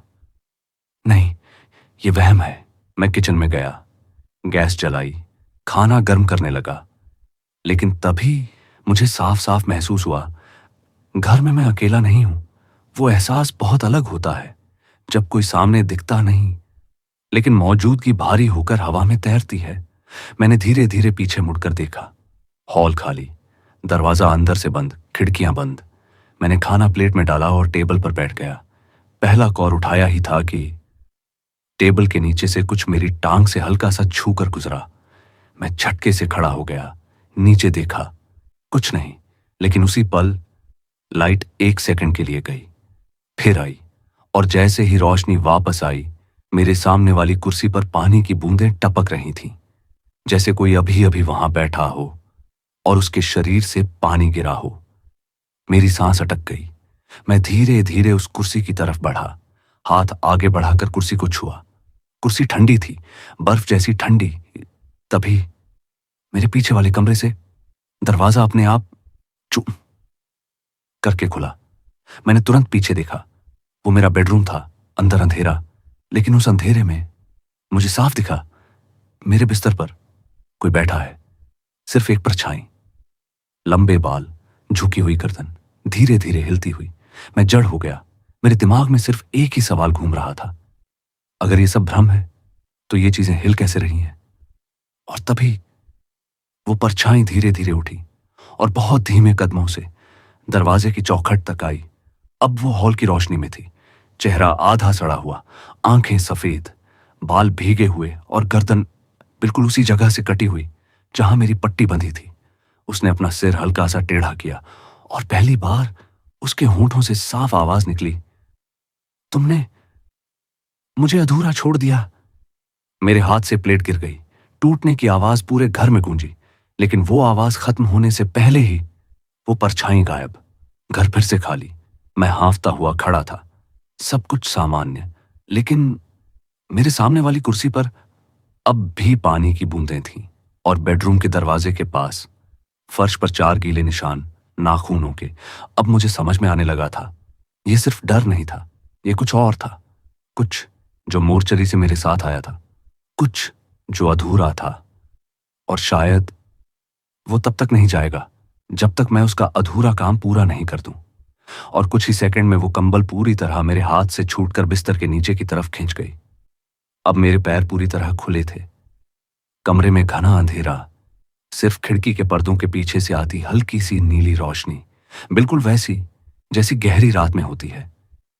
मेरी सांसें तेज, दिल धक धक धक। मैंने हिम्मत करके गर्दन थोड़ा उठाई और अपने पैरों की तरफ देखने की कोशिश की। पहले तो कुछ दिखाई नहीं दिया, फिर धीरे धीरे बिस्तर के किनारे के नीचे से 2 उंगलियां बाहर आईं, लंबी, काली, नाखून सड़े हुए। वो उंगलियां मेरे पैर के अंगूठे को फिर से छूने लगी। इस बार सहला नहीं रही थी, दबोच रही थी। मैं झटके से उठकर बैठ गया, लेकिन जैसे ही मैं सीधा बैठा, वो हाथ गायब। बिस्तर के नीचे सन्नाटा। मैंने तुरंत बेड साइड लैंप चलाने के लिए स्विच दबाया, कुछ नहीं हुआ। दोबारा दबाया, कुछ नहीं। पूरे कमरे की बिजली जैसे जा चुकी थी। लेकिन अजीब बात यह थी, पंखा बंद था, फिर भी मेरे कान के पास हवा चलने जैसी आवाज आ रही थी। खर खर, इस बार साफ, बिल्कुल मेरे बिस्तर के नीचे से। मैंने खुद को समझाया, अगर यह भ्रम है तो उसका सामना करो। मैं धीरे धीरे बिस्तर से पैर नीचे लटकाने लगा। जमीन ठंडी थी, असामान्य रूप से ठंडी। मैं नीचे झुकने ही वाला था कि अचानक मेरे पीछे से बिस्तर धंस गया, जैसे कोई भारी चीज मेरे पीछे आकर बैठ गई हो। मेरी रीढ़ में बिजली सी दौड़ गई। मैंने धीरे धीरे सिर घुमाया और जो मैंने देखा वो मेरे होश उड़ाने के लिए काफी था। मेरे ठीक पीछे, मेरे तकिए के पास वो बैठी थी, अनामिका। इस बार उसका चेहरा आधा नहीं, पूरा सड़ा हुआ, आंखें पूरी सफेद, लेकिन उसके चेहरे पर गुस्सा नहीं था, एक अजीब सी शांति थी। उसने धीरे धीरे अपना सिर मेरे कंधे के पास झुकाया और फुसफुसाई, समय बदल गया है। मैंने घड़ी की तरफ देखा। दीवार पर लगी घड़ी 1:35 दिखा रही थी, दोपहर का, लेकिन कमरे में माहौल रात का था। तुम्हें वहीं आना होगा। उसकी उंगलियां धीरे धीरे मेरी गर्दन की पट्टी तक पहुंची और एक झटके में पट्टी खुल गई। मैंने दर्द से आंखें बंद कर लीं, लेकिन दर्द नहीं हुआ, बल्कि मुझे ऐसा महसूस हुआ जैसे मेरी गर्दन की खरोंचों के अंदर से कुछ बाहर निकल रहा हो, जैसे पतली पतली काली रेखाएं जो हवा में घुल रही हो। मैंने डरते हुए अपनी गर्दन छुई। घाव गायब, कोई निशान नहीं। मैंने तुरंत पीछे देखा, वो नहीं थी। कमरा सामान्य, रोशनी खिड़की से आ रही थी। दोपहर की, पंखा चल रहा था। घड़ी अब भी 1:36 दिखा रही थी। सब कुछ सामान्य, जैसे कुछ हुआ ही ना हो। लेकिन तभी मेरी नजर बिस्तर के नीचे गई। वहां फर्श पर कंबल पड़ा था और उसके ऊपर 4 गहरे गीले निशान, जैसे किसी ने सड़े हुए नाखूनों से पकड़ा हो। और उस कंबल पर एक शब्द उकेरा हुआ था, खरोंच कर लिखा गया, वापस। अब मुझे समझ में आ चुका था, वो मुझे डरा नहीं रही थी, वो मुझे बुला रही थी। कहीं वापस, और अगर मैं नहीं गया तो शायद वो खुद आकर मुझे ले जाएगी। और अब पहली बार मुझे साफ समझ में आ गया, वो मुझे डराने नहीं आई थी, वो मुझे याद दिलाने आई थी। दरवाजे के सामने खड़ी वो दुल्हन, वही चेहरा, वही आंखें, वही हल्की सी टेढ़ी मुस्कान। लेकिन इस बार उसके चेहरे पर सड़न नहीं थी। वो बिल्कुल वैसी ही दिख रही थी जैसी पहली बार मोर्चरी में दिखाई दी थी, 24 से 25 साल की, दुल्हन के जोड़े में। बस फर्क इतना था, उसकी गर्दन पर भी ठीक उसी जगह गहरा काला निशान था जहां मेरी पट्टी बंधी थी। वो धीरे धीरे मुस्कुराते हुए दरवाजे के सामने रुक गई। पायल की छम छम बंद, खरोंचने की आवाज बंद, कराहना बंद, पूरा घर सन्न। फिर उसने बिना होंठ हिलाए कहा, तुमने देखा था? मेरे गले से आवाज नहीं निकल रही थी। क्या? किसी तरह फुसफुसाया मैंने। उसकी गर्दन और टेढ़ी हो गई। 4 नंबर। मेरे दिमाग में बिजली सी कौंधी। 4 नंबर रूम, जो सबके अनुसार सालों से बंद था, लेकिन मैंने उसे खुला देखा था, अंदर गया था, उसे देखा था। क्या वो वहां पहले से थी, या उसे वहां नहीं होना चाहिए था? तभी अचानक मेरे दिमाग में एक और बात आई। उस रात जब मैं नीचे गया था, 3 नंबर रूम में पोस्टमार्टम था। मैं गलती से 4 नंबर में क्यों गया? क्या वो गलती थी, या मुझे बुलाया गया था? मैंने हिम्मत करके उससे पूछा, तुम चाहती क्या हो? इस बार उसकी मुस्कान गायब हो गई। चेहरा धीरे धीरे बदलने लगा। दुल्हन का रूप फीका पड़ा, त्वचा सड़ने लगी, आंखें सफेद हो गईं, और उसने बहुत धीमे कहा, मुझे बंद किया गया था। मेरे रोंगटे खड़े हो गए। किसने? वो अचानक तेजी से मेरे दरवाजे के बिल्कुल पास आ गई, इतनी तेज कि मैं पलक भी ना झपका पाया। अब वो चौखट के अंदर थी, मेरे कमरे में, मेरे और उसके बीच सिर्फ कुछ कदम। सच, नीचे है। उसने फर्श की ओर इशारा किया, जहां मुझे नहीं होना चाहिए था।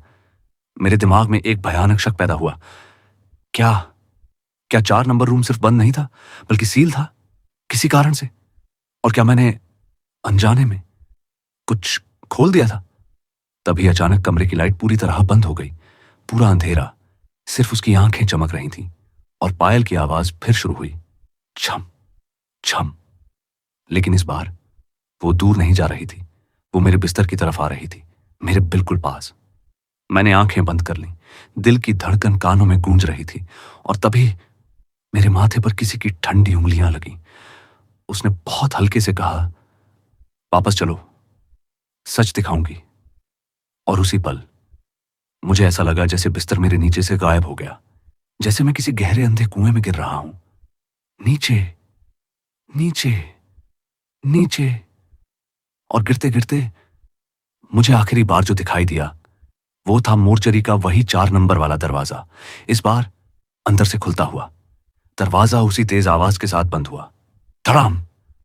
और उसी पल मेरे सीने के अंदर जैसे किसी ने बर्फ भर दी।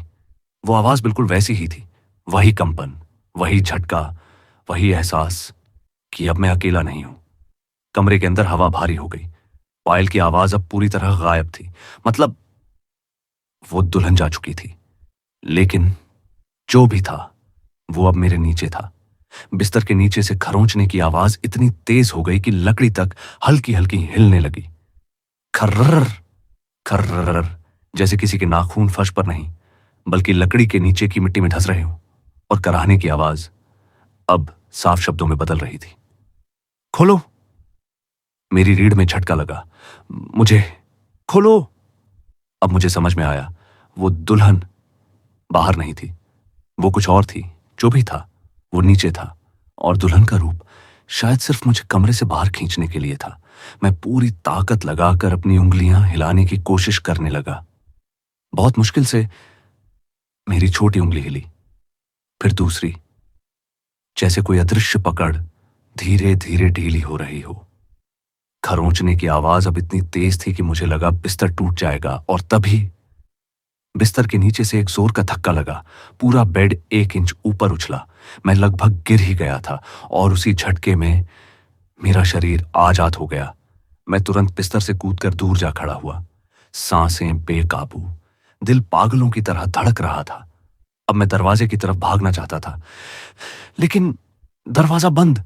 अंदर से नहीं, बाहर से कुंडी हिल रही थी, जैसे कोई बाहर खड़ा होकर उसे पकड़े हुए हो। और तभी मेरे पीछे से लकड़ी टूटने की आवाज आई। मैंने धीरे धीरे पलट कर देखा। बिस्तर के नीचे की तख्ती बीच से फट चुकी थी, और उस अंधेरे छेद से कुछ बाहर निकल रहा था। पहले उंगलियां, लंबी, सड़ी हुई, फिर हाथ, फिर धीरे धीरे एक चेहरा। लेकिन वो दुल्हन नहीं थी, वो वही लाश थी, 4 नंबर वाली। लेकिन इस बार उसका चेहरा आधा नहीं सड़ा था, पूरा चेहरा मिट्टी से भरा हुआ था, जैसे उसे जमीन में दबाया गया हो। उसकी आंखें खुली हुई थीं, और उनमें सिर्फ एक ही चीज थी, गुस्सा नहीं, इल्तजा। उसने मेरी तरफ देखा और बहुत धीमे कहा, गलत कमरा। मेरा दिमाग सुन्न हो गया। क्या? वो पूरी तरह बाहर नहीं आ पा रही थी, जैसे कुछ उसे नीचे खींच रहा हो। मैं वहां नहीं थी। मेरी सांस अटक गई। मतलब 4 नंबर रूम में जो लाश थी, वो शायद आधिकारिक रिकॉर्ड में नहीं थी, या किसी ने उसे वहां छुपाया था। तभी अचानक कमरे की दीवार पर लगी घड़ी अपने आप घूमने लगी। टिक टिक टिक टिक टिक। सुइयां उल्टी दिशा में भागने लगी। कमरे का तापमान गिरने लगा, और वो लाश आधी बाहर आकर फंस गई। उसने आखिरी बार मेरी तरफ देखा। सच, नीचे है। और फिर अचानक बिस्तर के नीचे का वो छेद बंद हो गया। लकड़ी वापस जुड़ गई। सब कुछ सामान्य। दरवाजा खुला, लाइट जल गई। कमरा वैसा का वैसा। सिर्फ एक फर्क था, मेरे पैरों के पास फर्श पर गीली मिट्टी के निशान थे, जो सीधे मेरे बेड के नीचे से शुरू होकर दरवाजे की तरफ जाते थे, और दरवाजे के बाहर पायल की बहुत हल्की, बहुत दूर जाती हुई आवाज, छम छम। अब मुझे समझ आ चुका था, वो मुझे मारने नहीं आई थी। वो चाहती थी कि मैं सच तक पहुंचूं, और सच 4 नंबर रूम में नहीं था, बल्कि उसके नीचे था। वो मेरे सीने पर बैठी थी, इतनी ठंडी, जैसे बर्फ का टुकड़ा रख दिया गया हो। उसका वजन अजीब था, बहुत हल्का भी नहीं, बहुत भारी भी नहीं, लेकिन इतना कि मेरी सांसें आधी रह जाएं। मैं हकलाते हुए बोला, कौन हो तुम? मुझसे क्या चाहती हो? मुझे जाने दो। वो कुछ सेकंड तक बिल्कुल चुप रही। उसके बिखरे बाल मेरे चेहरे पर गिर रहे थे। खून की बूंदें मेरे गाल पर टपक रही थीं। फिर धीरे धीरे उसकी हंसी बंद हुई, और उसकी आंखें, जो अभी तक पूरी सफेद थीं, उनमें काली पुतलियां वापस आने लगीं। वो मेरे बिल्कुल करीब झुकी, इतना करीब कि उसकी नाक लगभग मेरी नाक से छू गई, और उसने बहुत धीमी मगर साफ आवाज में कहा, तुमने दरवाजा खोला। मेरी सांस अटक गई। मैंने कुछ नहीं किया। उसने अचानक मेरे गले को दोनों हाथों से पकड़ लिया। इस बार पकड़ उतनी हिंसक नहीं थी, जैसे वो मुझे मारना नहीं चाहती, बस रोकना चाहती हो। 4 नंबर बंद था। उसकी आवाज अब 2 परतों में आ रही थी, एक सामान्य और एक गहरी, भारी, जैसे किसी कुएं के अंदर से।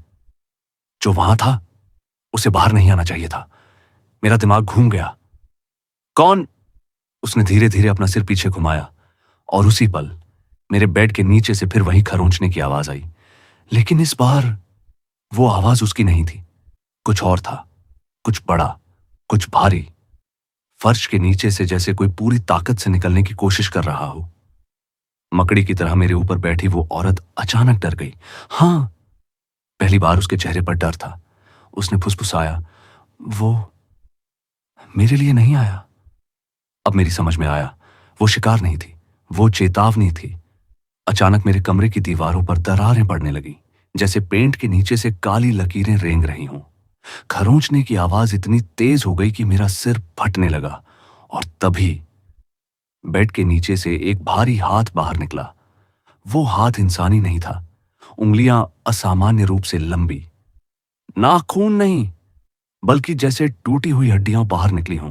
वो हाथ धीरे धीरे ऊपर उठा और सीधे उस औरत की एड़ी पकड़ ली।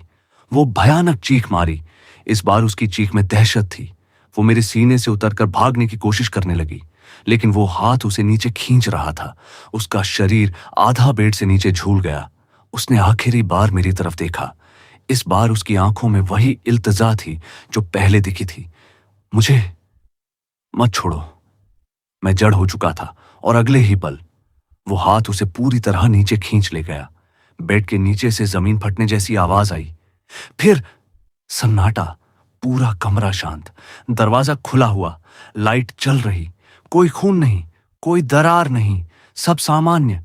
बस एक चीज अलग थी, मेरे गले पर 4 गहरे काले उंगलियों के निशान, और फर्श पर बेड के नीचे से निकलती हुई मिट्टी की एक पतली रेखा जो सीधे मेरे कमरे के बाहर सीढ़ियों की तरफ जा रही थी, तहखाने की दिशा में। अब मुझे साफ समझ में आ चुका था, 4 नंबर रूम में जो था वो असली खतरा नहीं था। असली चीज हमेशा नीचे थी, और शायद मैंने उसे आजाद कर दिया था। शाम का धुंधल का कमरे में फैला हुआ था। खिड़की से नारंगी रोशनी अंदर आ रही थी। पंखा चल रहा था। दरवाजा आधा खुला।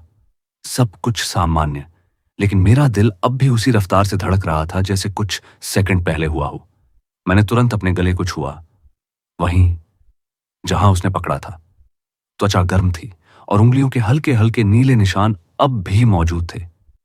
मतलब यह सिर्फ सपना नहीं था। मैं बिस्तर से धीरे धीरे उठा, कमरे के बाहर जाकर पूरा घर चेक किया। कोई नहीं, न पायल की आवाज, न खरोंचने की आवाज, न कराहना। लेकिन जैसे ही मैं वापस अपने कमरे में आया, मेरी नजर फर्श पर गई। दरवाजे के पास हल्की सी मिट्टी की एक रेखा, जैसे कोई गीले पैरों से चलता हुआ गया हो, और उस मिट्टी में बहुत हल्के से पायल के गोल निशान। अब मेरे दिमाग में सिर्फ एक ही बात घूम रही थी, अमावस्या। मैंने तुरंत मोबाइल उठाया और कैलेंडर देखा। दिल की धड़कन फिर तेज हो गई। अमावस्या सिर्फ 3 दिन बाद थी। 3 दिन मतलब जो कुछ भी उसने कहा था वो होने वाला था।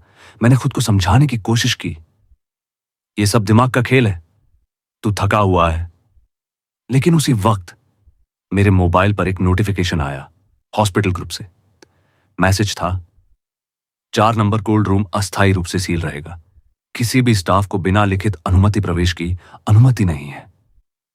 मेरे हाथ कांपने लगे, क्योंकि 4 नंबर तो आधिकारिक तौर पर सालों से बंद था। तो फिर अब अचानक सील शब्द क्यों? और उसी मैसेज के नीचे एक और लाइन, पुरानी फाइलों की जांच में विसंगतियां मिली हैं। विसंगतियां मतलब रिकॉर्ड में गड़बड़। क्या वो सच बोल रही थी? क्या उसकी मौत दर्ज ही नहीं हुई? क्या उसे आधिकारिक रूप से मृत घोषित ही नहीं किया गया?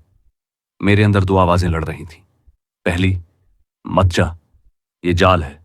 दूसरी, अगर नहीं गया तो वो खुद आएगी। और वो साफ कह चुकी थी, पीछे मुड़कर नहीं देखना।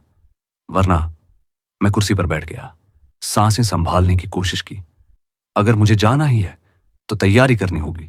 लेकिन सवाल यह था, क्या सच में उसे मुक्ति मिलेगी, या अमावस्या की रात 4 नंबर रूम के अंदर कोई और मेरा इंतजार कर रहा होगा?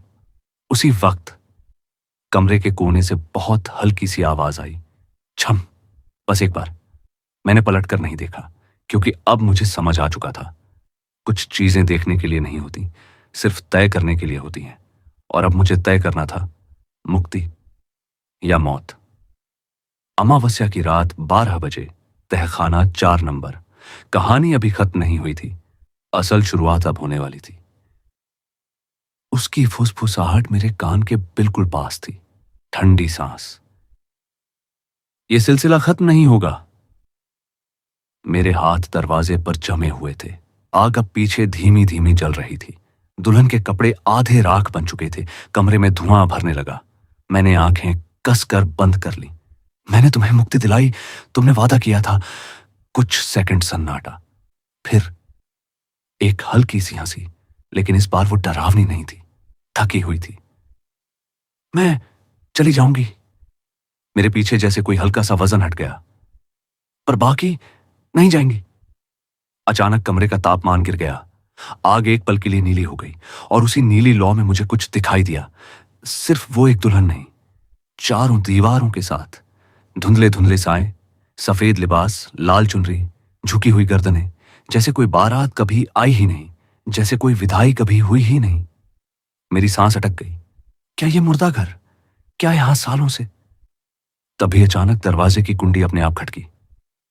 धीरे से, मैंने मौका नहीं गंवाया, पूरी ताकत से धक्का दिया।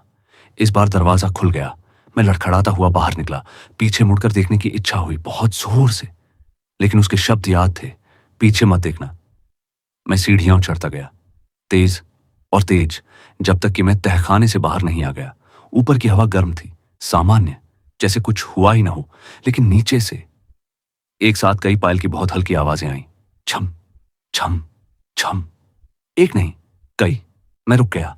दिल धड़क रहा था, लेकिन इस बार उनमें से एक आवाज अलग थी, बहुत धीमी, बहुत दूर जाती हुई, जैसे कोई सच में विदा हो रहा हो।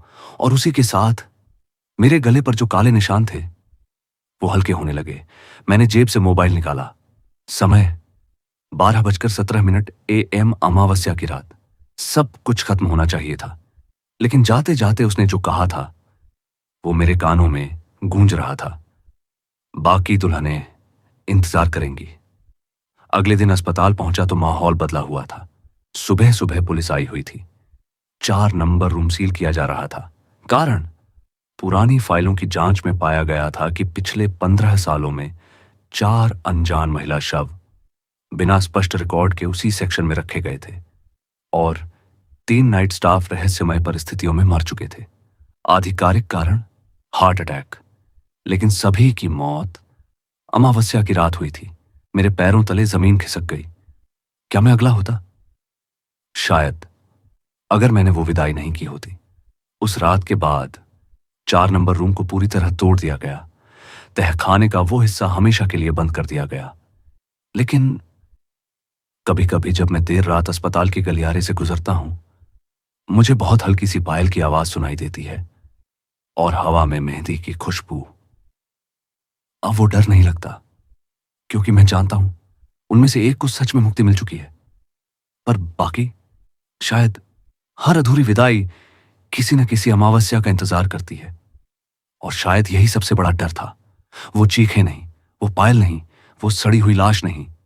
सबसे बड़ा डर था, कोई यकीन नहीं करेगा, मैं डॉक्टर हूं, पोस्टमार्टम करता हूं, लाशों को चीरता हूं, मौत को वैज्ञानिक नजर से देखता हूं। मेरे लिए हर चीज का कारण होता है। Heart failure, haemorrhage, trauma, system shock. लेकिन उस रात मेरे पास कोई मेडिकल टर्म नहीं था, कोई क्लिनिकल एक्सप्लेनेशन नहीं, कोई साइंटिफिक जवाब नहीं। मैंने कई बार सोचा, क्या वो हेलुसिनेशन था, नींद की कमी, ट्रॉमेटिक स्ट्रेस? लेकिन फिर मेरे गले के वो निशान, अमावस्या वाली रात की रिकॉर्ड गड़बड़ियां, 4 नंबर रूम का सील होना, 3 नाइट स्टाफ की मौत, क्या ये सब भी महज संयोग था? शायद, या शायद नहीं। मैंने ट्रांसफर ले लिया। नया शहर, नया अस्पताल, नया जीवन। धीरे धीरे सब सामान्य हो गया। न पायल की आवाज, न कोई परछाई, न कोई फुसफुसाहट।